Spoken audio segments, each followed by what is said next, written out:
Very good afternoon to all of you दोस्तों, स्वागत है आप सभी का एजुकेशन की 86 में। दोस्तों आज के इस वीडियो के माध्यम से हम चर्चा करेंगे एनएमडीसी लिमिटेड की तरफ से नई नोटिफिकेशन जो जारी की गई है उसके बारे में। जी हाँ दोस्तों, आवेदन करने का समय शुरू हो चुका है 11 मार्च से ही। आप भी आवेदन कीजिएगा, लेकिन उससे पहले आपको एलिजिबिलिटी जानना जरूरी है। कौन कौन से छात्र एलिजिबल हैं इस फॉर्म को भरने के लिए, ये मैं आपको सबसे पहले यहाँ बताना चाहूँगा, ताकि अगर आप इसके लिए एलिजिबल हैं तो पूरा वीडियो देखिएगा अंत तक, और अगर आप एलिजिबल नहीं हैं तो आप वीडियो यहीं पे स्किप करके जा सकते हैं। बस एक छोटा सा रिक्वेस्ट करूंगा कि वीडियो को लाइक और शेयर कर दीजिएगा, ताकि ऐसे ही पल पल की अपडेट हम आप तक पहुंचाते रहें अपने चैनल के माध्यम से। दोस्तों आप सभी को एक चीज़ क्लियर कर देना चाहते हैं यहाँ पे कि जो भी छात्र इसके लिए आवेदन करना चाहते हैं उनका यहाँ पे ITI होना चाहिए। ITI द डिफरेंट यहाँ पे आपके ट्रेड में होना चाहिए, जैसे कि अगर आपने वेल्डिंग में, फीटर में, मैकेनिस्ट में, मोटर मैकेनिस्ट में, डीजल में, मैकेनिक में या फिर ऑटो इलेक्ट्रीशियन में आपने अगर यहाँ पे ITI कर रखा है तो आप यहाँ पे आवेदन बिल्कुल कर सकते हैं दोस्तों।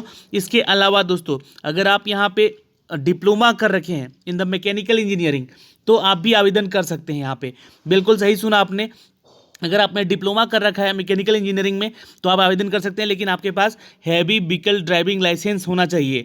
देखिए मैं आपको जो वेरियस पोस्ट है उसके रिगार्डिंग आपको यहाँ पे एलिजिबिलिटी क्राइटेरिया बता रहा हूँ। एक ब्लास्टर का भी जॉब अपडेट है यहाँ पे, जिसमें कि मैट्रिक पास होना चाहिए with the ITI in blaster. ध्यान रखिएगा, माइनिंग मेट में भी अगर आपके पास सर्टिफिकेट है तो आप आवेदन कर सकते हैं। दोस्तों ये तो हो गया एलिजिबिलिटी क्राइटेरिया, लेकिन मैं इसका जो ऑफिशियल नोटिफिकेशन दिखलाना चाहूँगा उसको आप लोग एक बार जरूर देख लीजिएगा। लेकिन उससे पहले मैं इसके ऑफिशियल नोटिफिकेशन पे ले चलूँ, छोटा सा रिक्वेस्ट करूँगा कि चैनल को सब्सक्राइब कीजिए बेल आइकन दबा के, हर वीडियो की ऑफिशियल अपडेट के लिए।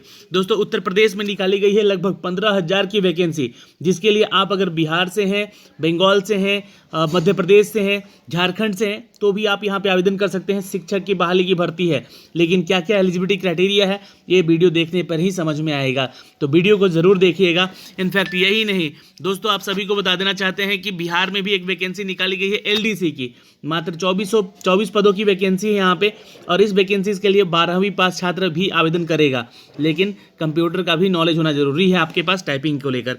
तो दोस्तों ये चीज़ें आप जाके देख सकते हैं हमारे चैनल पे, इन सब का अपडेट मैंने दे रखा है, और इन सब का PDF हम अपने चैनल के टेलीग्राम पर शेयर करते हैं। तो टेलीग्राम का लिंक मैंने अबाउट में दे रखा है, आप जैसे ही अबाउट में जाएंगे तो आपको यहाँ पे टेलीग्राम का लिंक दिख जाएगा। जी हाँ दोस्तों, टेलीग्राम पे जाके आप ज्वाइन भी ज़रूर कर लीजिएगा। आशा करते हैं कि सभी जानकारी से आपको अवगत कराऊंगा यहाँ पे। और चलिए मैं इसके नोटिफिकेशन पे आ चुका हूँ दोस्तों, मैं इसका नोटिफिकेशन यहाँ पे डाउनलोड कर चुका हूँ।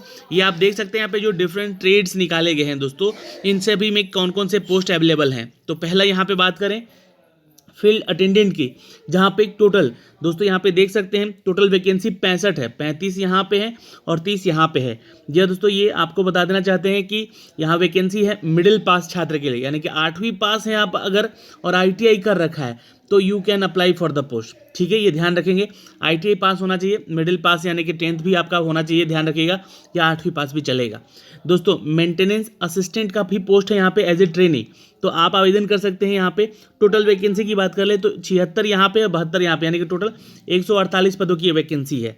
दोस्तों इसके लिए क्या क्या एलिजिबिलिटी क्राइटेरिया चाहिए, तो मैंने अभी आपको बताया कि ITI होना चाहिए आपका वेल्डिंग में, फिटर में, मैकेनिस्ट में, मोटर में, मैकेनिक्स में, या फिर डीजल में, या मैकेनिक्स ऑटो इलेक्ट्रीशियन में। ठीक है, अच्छा दोस्तों तीसरा पोस्ट है यहाँ पे मेंटेनेंस असिस्टेंट का, जो कि आपको यहाँ पे वैकेंसी निकाला गया है 49 और 32 पदों के लिए। दोस्तों ये टोटल वैकेंसी 81 है, ध्यान रखेंगे दोस्तों। इसके लिए आप यहाँ पे ITI इन इलेक्ट्रिकल ट्रेड जो हैं अगर आप जो छात्र आवेदन कर सकते हैं। दोस्तों चौथा पोस्ट है ब्लास्टर का, ब्लास्टर ग्रेड 2 का है, ट्रेनिंग का ही पोस्ट है। यहाँ पे 1 पदों की वैकेंसी है। टोटल वैकेंसीज की बात कर ली यहाँ पे दोस्तों, तो यहाँ पे मैट्रिकुलेशन वाले छात्र आवेदन कर सकते हैं। ITI कर रखा है आपने अगर in the blaster then you can apply for the post. ठीक है, ध्यान जरूर रखिएगा। और आपको एक चीज़ क्लियर कर दें कि दोस्तों अगर आपने यहाँ पे एक्सपीरियंस है 3 साल का तो आपको यहाँ पे प्रेफरेंस भी पहले दिया जाएगा, तो इस बात का आप लोग थोड़ा सा जरूर ध्यान रखेंगे दोस्तों। ठीक है ना, चलिए एक और पोस्ट है दोस्तों MCO का, जो कि ग्रेड 3 में है, लेकिन ट्रेनिंग का ही ये पोस्ट है।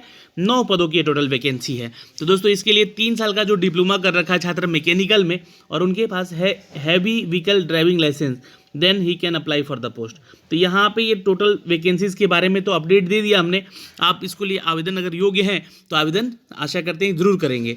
दोस्तों आवेदन करने के लिए आपसे फ़ीस चार्ज भी लिया जा रहा है, जो कि यहाँ पे मैं आपको बता दूं कि 150 रुपये फ़ीस चार्ज लिया जा रहा है, ठीक है। और दोस्तों जो भी SC ST कैटेगरी से हैं या PWD कैटेगरी से हैं या एक सर्विसमैन है, उनसे यहाँ पे कोई फीस चार्ज नहीं लिया जा रहा है। तो वो छात्र यहाँ पे आवेदन करेंगे। जी हाँ, पेमेंट जो है आप ऑनलाइन भी कर सकते हैं और ऑफलाइन भी कर सकते हैं। जी हाँ, बैंक के चालान के द्वारा भी बनाकर भेज सकते हैं।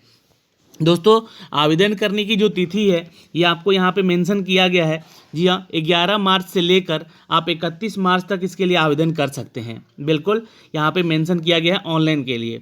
लेकिन जो छात्र आवेदन करेंगे ऑफलाइन, उनको 15 अप्रैल से पहले बोला गया है कि सब कुछ भर के वो भेज देना है इस एड्रेस पे। ध्यान रखिएगा, हैदराबाद भेजना है आपको, तो समय लगेगा, इसलिए 15 अप्रैल तक का समय आपको दिया गया है। दोस्तों जो भी कैंडिडेट यहाँ पे ऑफलाइन भरेंगे उनको ध्यान रखिएगा, यहाँ पे सुपरस्क्राइब और इन्वेलप आपका जो होना चाहिए वो एम्प्लॉयमेंट नोटिफिकेशन नंबर उस पर लिखा होना चाहिए, नेम ऑफ द पोस्ट लिखा होना चाहिए, किस पोस्ट के लिए आप आवेदन कर रहे हैं, complex project for the post applying while the sending the application without with the application are the liable to the rejected. ये सारी चीज़ें अगर आप नहीं लिखेंगे वहाँ पे तो आपका फॉर्म रिजेक्ट कर दिया जाएगा, ठीक है दोस्तों। तो ये सारी डिटेल यहाँ से आपको है। लेकिन आवेदन करने के लिए ऑनलाइन अगर होगा आपको तो यहाँ पे लिंक दिया गया है, मैंने लिंक डिस्क्रिप्शन में भी दे दिया है, वहाँ से जाके आप आवेदन कर लीजिएगा, ठीक है दोस्तों। पहले तो रजिस्ट्रेशन करना होगा और उसके बाद आपको क्या करना होगा, तो लॉगिन करके फिर से दोबारा आपको ऑनलाइन एप्लीकेशन फॉर्म भरना होगा। ओके सबसे महत्वपूर्ण यहाँ पे होता है दोस्तों कि सभी फॉर्म को भरने के लिए एज क्राइटेरिया क्या होनी चाहिए। तो देखिए, अगर जो छात्र यहाँ पर जनरल कैटेगरी में है वो 18 से लेकर 30 साल तक का एज क्राइटेरिया उनको दिया गया है, ठीक है। लेकिन जो अदर कैटेगरी में आते हैं, जो छात्र OBC हैं, SC ST हैं या फिर PWD हैं या एक सर्विसमैन हैं, उनको भी यहाँ पे as per the government rule यहाँ पे रिलैक्सेशन दी जाएंगी। तो दोस्तों ये तो हो गया आपका एज को भी लेकर यहाँ पे क्राइटेरिया। एलिजिबिलिटी क्राइटेरिया मैंने बता दिया, क्वालिफिकेशन क्राइटेरिया बता दिया। अब आपका 15 अप्रैल से पहले आपकी डिग्री कंप्लीट होनी चाहिए, ITI हो या फिर डिप्लोमा हो। 15 अप्रैल से पहले अगर नहीं हुआ कंप्लीट तो आपका फॉर्म रिजेक्ट माना जाएगा, अगर आप फॉर्म आवेदन भी कर देते हैं तो। बाकी ये सारी डिटेल जैसे ही इसका नोटिफिकेशन का एग्ज़ाम डेट आता है तो इन्फॉर्म किया जाएगा आपको ऑफिशियली मेल पे, और आपके फ़ोन नंबर भी बताया जाएगा। दोस्तों आप सभी को बता दें कि इन सभी के लिए जो चयन का प्रोसेस है, यहाँ पे सिलेक्शन प्रोसीजर है वो है दोस्तों रिटेन टेस्ट आपका, और दूसरा है यहाँ पे हर ट्रेड में फिजिकल एबिलिटी टेस्ट को पास करना होगा आपको। तो इन सभी बातों का ध्यान जरूर रखिएगा। इसके लिए क्या क्या क्राइटेरिया है यहाँ पे आप देख सकते हैं जाकर कंप्लीटली। जी हाँ, सब्जेक्ट वाइज यहाँ पे देखें तो जनरल नॉलेज और न्यूमेरिकल और रीजनिंग एबिलिटी पूछा जाएगा, ठीक है, रिटेन टेस्ट में, जो कि 100 नंबर का आपका एग्जाम होगा। जनरल नॉलेज 70 नंबर और मैथ रीजनिंग आपका 30 नंबर का होगा। पार्ट 1 की अगर बात कर ले तो सब्जेक्ट नॉलेज पूछा जाएगा आपसे 30 नंबर का। पार्ट 2 में दोस्तों ये आपका GK GS और मैथ रीजनिंग का होगा पार्ट, तो 100 नंबर का ये भी होगा। तो ये ध्यान रखिएगा दोस्तों, यहाँ से आप सेलेक्ट होते हैं देन आपको फिजिकल एबिलिटी टेस्ट के लिए भी जाना होगा। जो भी छात्र यहाँ पे इसके लिए आवेदन किए हैं वो सभी नोटिफिकेशन को अच्छे से रीड आउट कर लीजिएगा। बाकी सारा डिटेल मैंने आपको बता दिया है। अगर कोई आपको डाउट रहता है यहाँ पे तो आप कमेंट बॉक्स में कमेंट करके भी पूछिएगा। उसके बाद फाइनली आपका जो होगा सेकेंड स्टेज जो फिजिकल एबिलिटी टेस्ट का, उसमें आपको अपने सारे डॉक्यूमेंट्स की कॉपी लेके जाने होंगे, आपका एज क्वालिफिकेशन का भी सर्टिफिकेट लेके जाना होगा। ये सारी चीज़ें आपको यहाँ पे लेकर जानी होंगी। उसके बाद आपका मेडिकल टेस्ट होगा, फिर आपका सिलेक्शन हो जाएगा फाइनली। तो इसमें सभी प्रोसेस लगेगा। ये सारे अपडेट मैं आपको देता रहूँगा इसी वीडियोज़ के माध्यम से, अपने चैनल के माध्यम से, तो आप हमारे साथ जुड़े रहिएगा। ये जो PDF नोटिफिकेशन है मैंने दे रखा है टेलीग्राम पे, आप वहाँ से जाके इसको डाउनलोड कर लीजिएगा।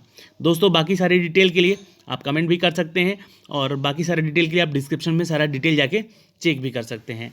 तो धन्यवाद दोस्तों, मिलते हैं आपसे अगली वीडियो में। तब तक के लिए बाय बाय, टेक केयर, ध्यान रखिएगा अपना और अपने परिवार का।